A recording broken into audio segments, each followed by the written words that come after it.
Unakesedwa mwazido wa Yesu mfumuyo uweramira mutuo pamtanda pake Mbuye mtandize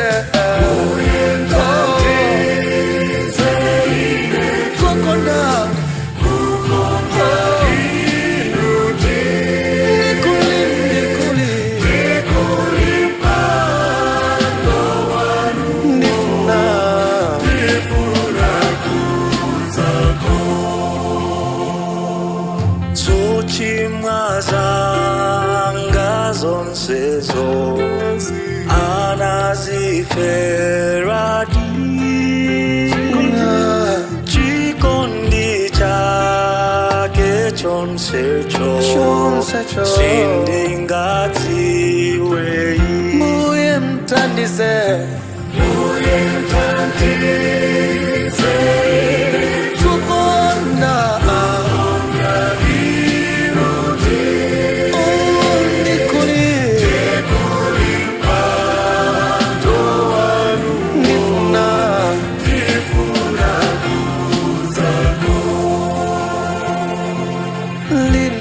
dese doa suabi pakufai yeyo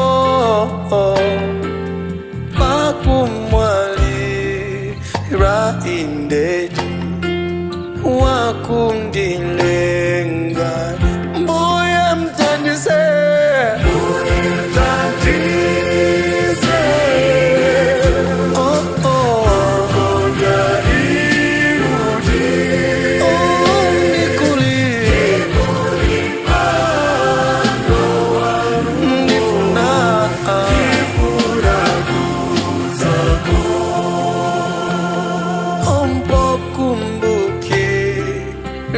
mtandao wa mpulungu siyo ndipimbanko peyangai ndiso nichitatu. Mbuye mtandize